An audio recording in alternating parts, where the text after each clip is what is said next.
are back with another episode of the Power to Be Show. I am Alexis, your co-host behind the scenes, and I'm here with our host, Dr. Terrell Bird. And on this episode, we are talking franchising, and we have an expert for you today in the house. Our guest today is Dr. John Hayes, the director of Titus Center for Franchising, and he's the Titus Chair for Franchise Leadership at Palm Beach Atlantic University. To sum up his career, he teaches franchising to college students who seek a career in franchising, to people who want to buy a franchise, business owners who want to franchise a business, and then certified franchise executives. He's a big deal, I would think. He's an Amazon #1 best-selling author of several books covering business, marketing, franchising, and biography, and we are so delighted to have him on the Power to Be Show. Now on to Dr. Terrell Bird. Thank you, Alexis, for introducing me. I am so happy today to welcome our guest. Our guest is Dr. John Hayes. He is a dear friend and a person that I've grown to really appreciate and respect the work he does. And he's coming to us. You've heard his introduction. So, John, it's just good to see you and good to have you as a part of the show. It's great to be here. I'm happy to be here and looking forward to it. Well, good. This is, as Alexa said, the Power to Be show. What we're wanting to do is to invite our audience to learn, to kind of grow through conversation. They'll hear us talk about what we're doing and how we're doing it, and hopefully can pick up a few nuggets along the way. Yeah. So that's what we're doing. So let me just begin by talking to you about kind of a career question. Okay. Because I know that as we work together at the university, but you are listed as marketing professor and journalism. Yeah. And I know you mostly from franchising. Right. And so how is What this? am I doing? Yeah. How did you connect this, Yeah. this journalism and marketing, Yeah. and then it turned into franchising? Talk a little bit about that. I tell you, that's all God's work because I was not smart enough to make any of this happen the way it happened. I do have a dual appointment at Palm Beach Atlantic University. I'm a professor of communications and a professor of marketing. But my job is the Titus Chair for Franchise Leadership. So I run the Titus Center for Franchising, which is part of the business school, the Rinker School of Business at PBA. And I have 2 degrees in journalism, a bachelor's and a master's. And my PhD is in American history. So there's no business there. No franchising there either. So early on, I was hired to teach journalism. I was writing every day for newspapers, magazines, and so forth, and books that I got into. So I had a position in the School of Communications at Temple University in Philadelphia, which I loved. And I was the head of the magazine writing program. This was in the mid-1980s. I wasn't making any money. Nobody goes to teach because you want to make money, as you know. Right. So I said, well, this is not going to work. I'm making $15,000 a year, and I have my second child coming, and I don't have any money. And so that's a problem. That was a problem. Yeah. Well, fortunately, I could write, and so I could double my income through my writing, but that's still it's not enough money. Well, I wrote a book. I started writing books for people, $10,000 to write your book. And I did a bunch of them. And one of them was called Franchising the Inside Story. And I didn't know anything about franchising, but the guy who I wrote it for knew everything about franchising. He told me his story. Wow. And then I interviewed about 100 other people to learn about franchising. I was fascinated by it. Wow. And usually I would write a book, and when I was done writing and I turned it over, that was it. I didn't have any more to do with that book. I moved on to the next book and collected another 10,000. Yeah. This book wouldn't go away. Wow. So you were a ghostwriter. I was the ghostwriter. Yeah. And actually, in this case, I wasn't a ghost. I was the co-author. My name is on the book. Okay. Some of the cases I was a ghost. Okay. Nobody knew who wrote it. But in franchising, my name is on the book. And it ended up through circumstances that I did all the promotion on radio and TV for that book and through magazines and newspapers. And I got to be known, even though I had no background in franchising. If you write a book, the media will say you are the world's authority on that topic. Yeah, you're the expert. Okay. Yeah. Now, I only spent 6 months researching and writing the book. Okay. I never worked for a franchise company. Okay. But the radio stations would say, don't go away. Up next is the world authority on franchising. And I had laughed to myself thinking, I don't even know how to spell the word. And so, that's funny. But then I went on to buy franchises. And I was the CEO of a franchisor company, the parent company called We Buy Ugly Houses. Everybody knows it. I had 265 franchisees when I left the company, and I decided I'm going back where I belong, to a university to teach. But I need to get hired in a business school because people, you don't make any money in journalism. Right. No business school would hire me because I don't have a degree in business. And I'd say, wait a minute, I've got 20 some books. I've got 20 some years of experience running businesses of my own for other people. I got more experience than 3/4 of your faculty put together. And you won't hire me because I don't have a business degree. Right. And you'd hurt the accreditation.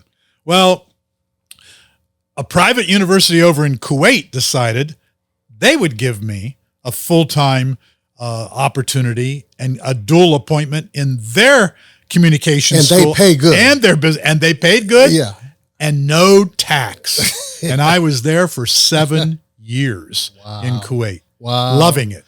Till I got a call that Mr. Titus of the United Franchise Group gave $1.5 million to this little university that I didn't know anything about in West Palm Beach that, well, I actually had been a guest speaker at PBA years before, but I couldn't remember. Yeah. I said, I don't really want to go to Florida and West Palm Beach. I don't know. But this is where God led me. This is how I came home. Wow. Because I was in Kuwait for 7 years. My wife died, unfortunately, in our 6th year. And I came back in the 7th year, and I started, and that was 5 years ago, and started. So, well, that's interesting because it looks like you went through quite a maze in order to get you to where you are. I wanted to ask what has been the greatest inspiration for what you do, but it sounds like the writing of this book was the inspiration. Writing was a gift that I knew early on when I was in high school that I wanted to be a writer. But I wanted to write for a newspaper. I thought, I'm going to write sports or I'm going to write entertainment or something, news. I get a newspaper job because I'm a pretty good writer. But I went to the Catholic school for 12 years, and the nuns didn't like boys. And the sister, the principal said, boys are not disciplined enough to be editor of the school newspaper. You could be the sports editor. Okay, I'll be the sports editor. Well, I got a job right out of high school while I was going to college because I had to pay my own way through college. And I got a job writing for the local newspaper. I thought, this is great. I could stay. I don't even need a college degree. I could stay here and write. Well, fortunately, the good Lord knew something else. Newspapers were going to go away. There weren't going to be any jobs. You better, but I got I got a degree in journalism at Kent State University, and then I got a master's degree. Then they hired me to teach, and I knew I belong in the classroom, but you can't make any money. So when I left Temple University in 1985, after I earned my PhD, I said, I'm going to go earn some money, and then I'll come back when I can afford to teach. And so my first year out, I made $100,000 in not as a franchisee, but marketing and writing. I was going to say, you weren't making that on teaching gigs. No. I was making $15,000 as an assistant professor at the time. Couldn't make anything. So I left. I said, wow, I made $100,000. I can't afford to teach. I got to go do my thing. And I went out and then I bought franchises and I made my career. And again, if somebody had said to me at any point, you're going to be a world authority on franchising, somehow I would have laughed at. I don't even know what that is, franchising. Well, you talked about a God thing, that it had to be God moving you through this. And I wanted to, talk to you a little bit about this because I'm a part of an organization called Made to Flourish. Yeah. And what we do is we really emphasize the relationship between faith and work. Mm-hmm. And so and that's a good question that I want to ask you. I think that's a good question. How has faith informed the work you do? Yeah, I don't put a lot of time into thinking about that because I trust. Okay, now I told you I lost my wife. It'll be 6 years here coming up next month. I also lost 2 children. I have 3 children, and 2 years before my wife died, lost a 34-year-old to a really strange genetic disease that nobody knew she had. So sorry. And then I lost my son during the pandemic. Unfortunately, he was a drug addict. I knew it was coming. But even so, you lose your kid, and I've lost 2 and a wife. And people say, how do you still laugh? How do you still function? How do you go to work? Why aren't you a drunk? Because God has a plan for my life, and I don't know the plan. But mine happened to be, you're going to lose a spouse and 2 kids. Oof, I hope that's enough, Lord. Right, this is the plan for my life. Right. Now, some people have said to me, no, that's not God's plan. That's the devil's plan for it. I trust in the Almighty. Sure. That I don't know why these things happen. Right. I don't know why when this guy calls and says, I want you to write a book about franchising, and I laugh thinking, I don't know what that is. Can't spell it. Don't know what it is. Why would I write a book about that? Who'd want to read about it? And I write it. And then I think, okay, I'm going to let it go. I'm going to move on to the next book. No. You got to promote this book now. And then you're going to start, people would call and say, hey, we need you to come and speak. We need you to do a newsletter every week to our friend. This was all God's direct. God was. I just sat back and said, okay, I'm not going to doubt it. I'm not going to overthink it. God, do your thing. There's going to be good, bad, and ugly that's coming my way. Right. And I'm grateful. Yeah. I'm just grateful for it. It sounds like that you have a tremendous amount of peace with what you're doing, which I do. I think that's a kind of a God, that's a God thing in itself. It is that God brings peace. Can you imagine? I grew up in Ohio. I wasn't the smartest kid. In fact, my parents said, well, we don't know if you can make it through. The nuns said I couldn't make it through college. In fact, I wanted to be a priest. Well, those nuns, boy. Oh, they're rough. One point I wanted to be a priest, but right in the middle of a Latin quiz, Sister Judith Ann looks over my shoulder and says, you're too dumb to be a priest. You can't get Latin. You can't be a priest. Now, then I said, okay, well, I won't be a priest. A couple years later, Vatican II came along. You don't have to say the Mass in Latin anymore. I would have been okay. But it was too late. I discovered girls in the process. I said, I don't want to be a priest. Priest is not for me. Yeah. Okay. So, I just kind of, God is in charge. Sure. And who would have said, you're going to go to Kuwait? I mean, that's a crazy idea. You're going to go to Kuwait. But I spent 7 beautiful, wonderful years there. Who would think that I'm going to be in franchising when I don't have a business background? My father didn't. Wow. He was a blue-collar guy. My mother didn't work. There's no business, and there's no way I was going to be involved in franchising. Wow. Well, I'm excited to see. I'm going to have a museum named after the franchise museum. Yeah, that's wonderful. Congratulations, first of all. Who would have that? I was at the event that when who was it? Ray Titus. He got up and he said, we're naming a museum after John Hayes. I was shocked myself. I was like, wow. Okay, so. And my franchising book that I wrote in 1980-something, 6 months, that book just doesn't go away. During the pandemic, the Smithsonian Institution contacted me and said, we will feature that book in our collection of business books. Wow. At the Smithsonian. At the Smithsonian. Who would have thought that? I would have never, anybody would say that I would be in the position I'm in today. Yeah, a book in the Smithsonian. Right. And then you've got a museum, and you're still walking around. I'm still walking around. Oh, what a blessing that is. Wow. That's a blessing. Well, so when you say faith, it seems like I should be on my knees, thanking, praying, saying, okay, but I don't give that.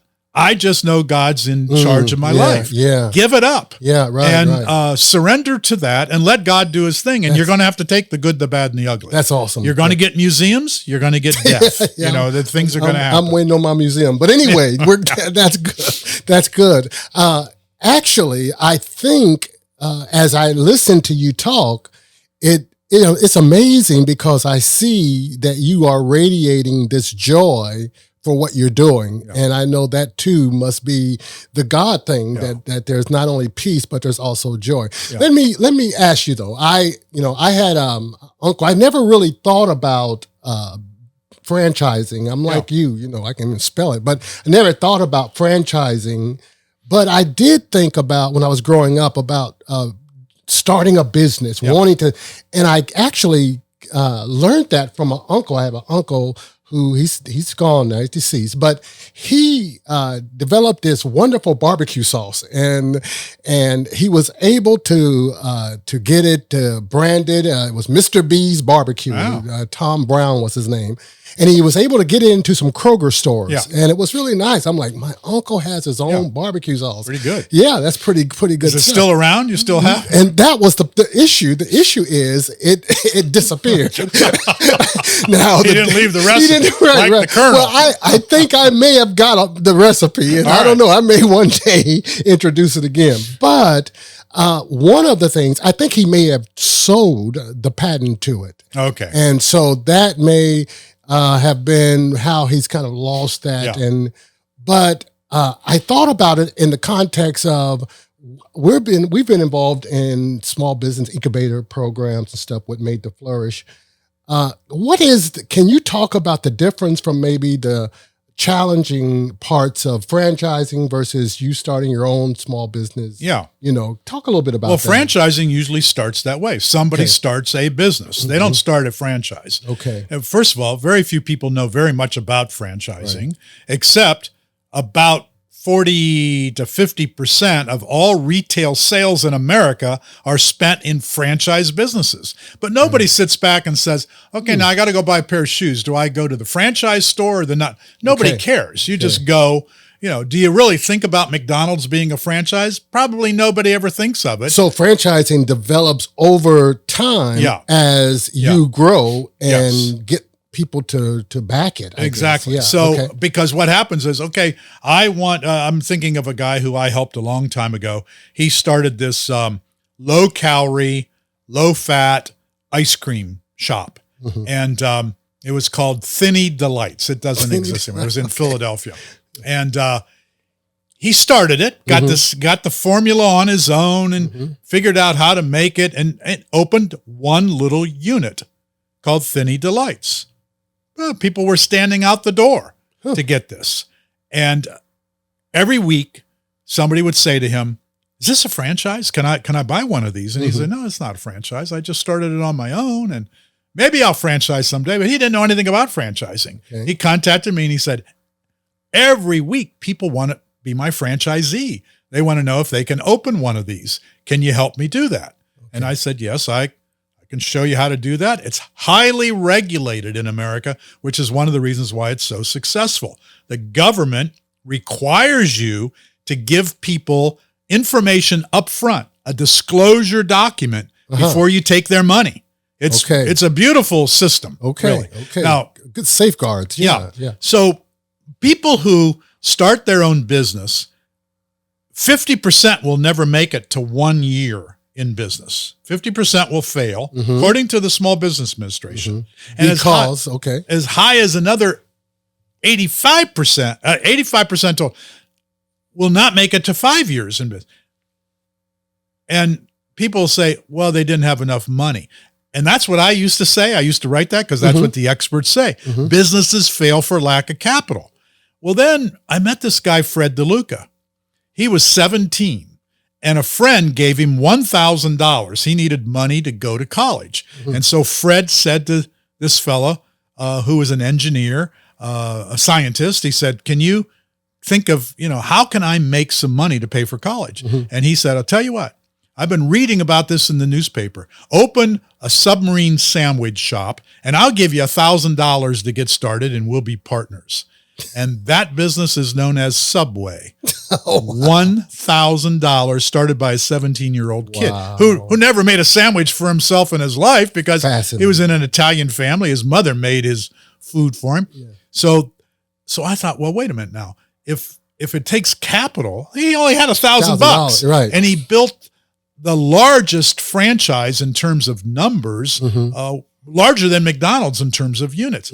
How could he do that? And then I read about this lady in Michigan who was a single mom, had some kids, and divorced, needed some money, needed to make some extra money. So her boys were teenagers, and she put a little classified ad in the newspaper that said, "Are you moving? Call 2 men in a truck." The 2 men were her boys, and the truck was a beat-up pickup that didn't even operate all the time. And she spent about $35 or so and that was the beginning of 2 men and a truck. Yeah.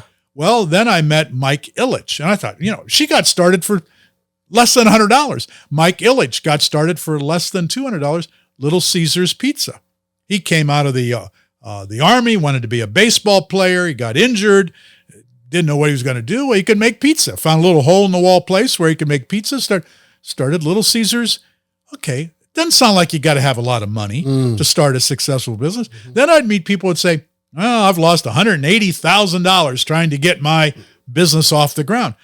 What were you doing wrong? Right. If a 17-year-old kid can do it for $1,000, and this lady in Detroit can do it for less than $100, and Mike Ilitch can do it in Detroit as well, what's wrong? Yeah. Well, people, it's not just money. Right. It's knowing what to do, when to do it, how often to do it, how much to do it, etc. Okay. And that's called a system. Right. You got to have a system. You want to have a sandwich shop? You got to know how to make the bread or where to get the bread. You got to know not only you got to have meat to put in the sandwich, how much meat do you put in the sandwich? How much cheese? How much lettuce?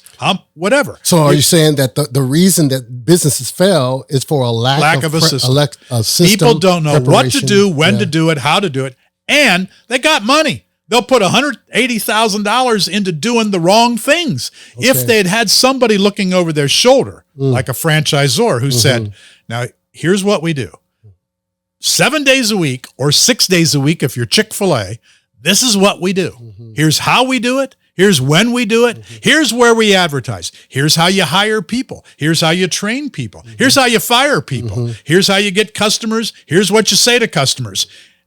Yeah. It's all systematized. And it's systemized, but very detailed, and consistency. It sounds to me like consistency is so important that if you're going to do it, you got to stick to it. Oh, you got to stick to it. You got to know what to do, when to do, how to do it. People don't know. Right. They're taking a shot. Yeah. So you go to the incubator and you got this idea for a new store, a new business, but you don't know what to do or how to do it.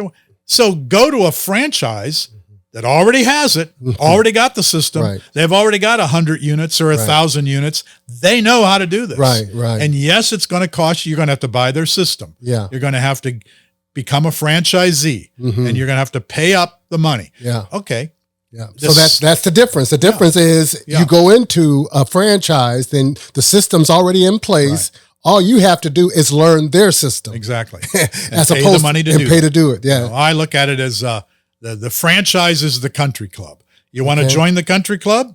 Okay, there's going to be some fees involved. Okay. But when you're a member of the country club, you can play tennis, you can play golf, you can swim. You get all the benefits. You can eat at the club, you get all the benefits. Yeah. But it's not free. Yeah. In business, I don't know any free opportunities. Those don't exist. Yeah. Now, some franchises cost less than $25,000 to get. It's going to be a small one. But on generally, people pay between $150,000 and $350,000 to get into a franchise, and they don't open their billfold and write a check or take them. No, they go to the Small Business Administration, and the SBA loves franchising because it's successful. So you need $300,000 to get into this business. If you've got $100,000, we'll give you the other $200,000. Okay. That was another question I was going to ask you. Because I run across particularly a lot of minorities, people of color who want to start a business, and they say, "I don't have capital. I don't have enough money to get started." Yeah. And so you're saying that there are opportunities out there and resources out there so that they could do it for a very small amount. Yeah. So it's not a small amount, probably, depending on the business. You want to get into the cleaning business?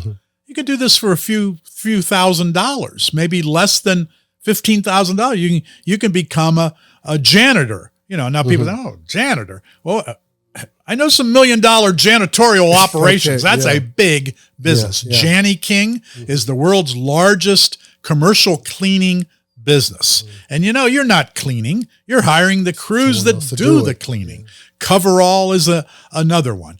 Maid services, senior care services. There are a lot of businesses that you can get into for less than you think. There are service businesses of all kind. Okay. One of them is, going into people's yards and cleaning up the dog poop. You're a pooper scooper. Yeah. Okay. Well, professional pooper scooper. Yeah, you might not, but if you make yourself 50,000, 80,000, 100,000 a year, it's not such bad. And I'm not suggesting that that's the kind of, there are plumbing businesses, electrical businesses, there are clothing, there's, how about dry cleaners? There are 75 plus industries that use franchising as their method of distribution. It's not just Pizza Hut and McDonald's and Chick-fil-A, and those are expensive franchises. But again, if you're a veteran of the armed services in the United States, there are several hundred franchise companies that want you, and they will give you discounts because you're a veteran. It's called VetFran. And anybody can go to VetFran.com if you're a veteran and find out about getting all these benefits. Go to the International Franchise Association, franchise.org is their website, and look up Minority Fran. Because, again, a lot of franchisors want women and minorities to get into their networks because they want to give opportunities to people. Yeah. Now, you're going to have some money. Yeah. There's nobody giving it out. Right. There has to be some investment in. Exactly. But if you could get Minority Fran, VetFran, some other opportunities through the SBA. SBA loves franchising. Leasing companies love franchising. They track franchises to know which ones are the good ones to invest in. Banks love franchising. So there are opportunities for people. Good. That's helpful. Find a partner. Find somebody who will partner with you to get into business. Start out small. Start in a janitorial company if there are, or a professional cleaners, poop scooper. Exactly. Start there and do that for a couple of years. Build up your reputation and then go on to the next investment size. Tell me you've already given some examples of success stories. Tell me some success stories that you have been a part of to witness for since you've been involved in this work. So amazing stories. I mean, I meet people from all around the world. I mean, I've been blessed to travel internationally, lived internationally, and I speak all over. And people will come up and say, "Let me tell you about my franchise experience. I was headed nowhere. I don't even have a high school diploma." The people will tell me, but I found this franchise, and here's what we did, and we own 25 of them now, and this happens all the time. And I'm thinking of a very nice-looking young black man, Damon Dunn. I don't know, he must own 50 Dunkin' Donuts now. Wow. Well, okay, he grew up in the projects, no dad. He was angry. I don't know what, his dad disappeared on him somehow. His mom gave him up to his grandmother. And Damon he said, "I was angry. Who did that? Why'd they do this to me? How'd this happen to me?" And, he said, "In my neighborhood, you weren't going to go anyplace. You played football in the streets. You didn't want to go to school. You didn't care to go."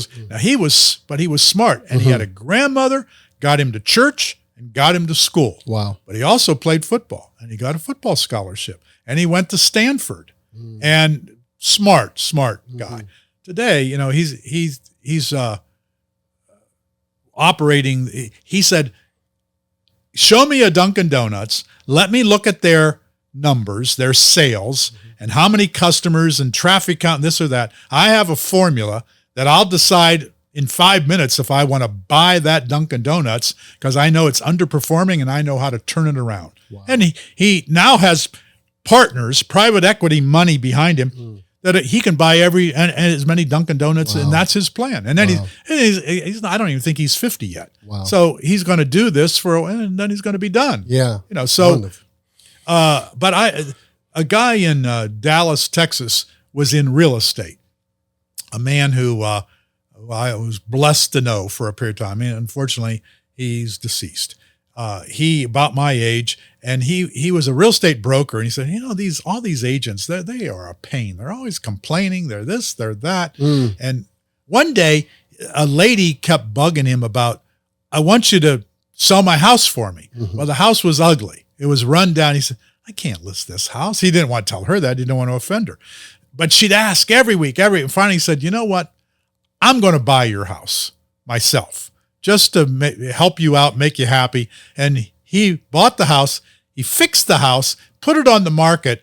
And he said, I made more money and had more joy out of buying, fixing, and selling that house than I have dealing with all these real estate agents. Yeah. He closed the brokerage and he went and he started buying 100 houses a year in Dallas. And people would say to him, Ken, is this a franchise? How?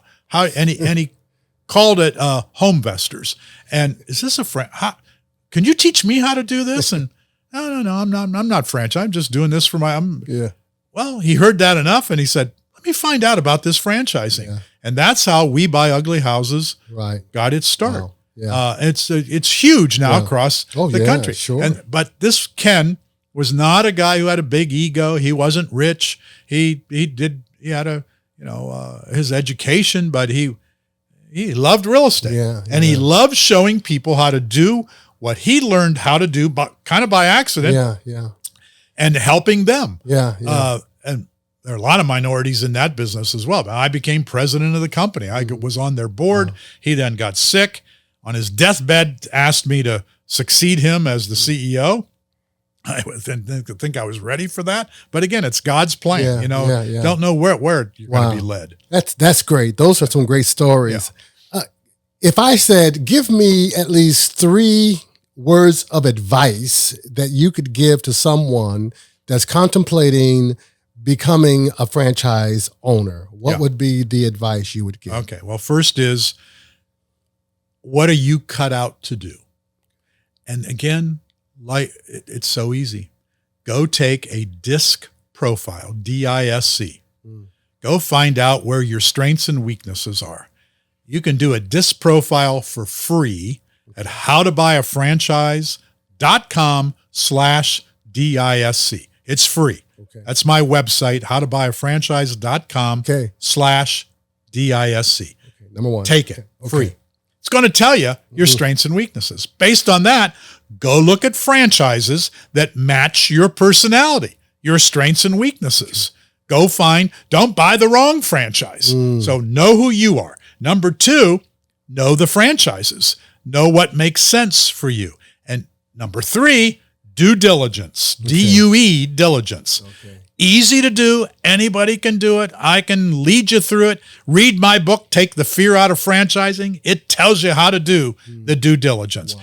And the government makes it easy because every franchisor is required by federal law to give you a disclosure document. And you must have that disclosure document in your hands a minimum of 2 weeks before the franchise company can take your money. Wow. So go to now and you could have it for as long as you want before you make a decision. But you can't, if you were a franchisor and I wanted to be your franchisee and I met you today and said, Terrell, I need to be your friend. Here's my $50,000. You have to give it back. No.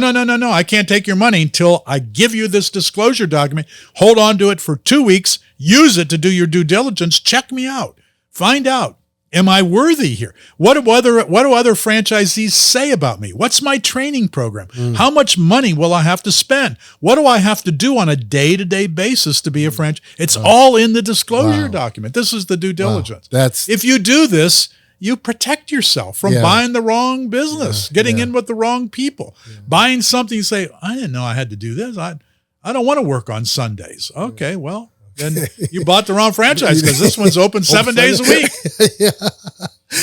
Oh, that's wonderful. That is wonderful. Yeah. You are just a delight and full of wisdom and knowledge about franchising. Is it okay if I have a word of prayer with you? Yes, absolutely. Okay, please. Let's pray. Yeah. Lord, we are so thankful that you are such a good and giving God. Lord, I thank you for my brother, John. I thank you for how you have guided his steps. You've ordered his steps, and he's followed you faithfully. And because of that, he has flourished in the work you've assigned his hand to do. I pray that you would continue to bless him, protect him, both in body and in mind.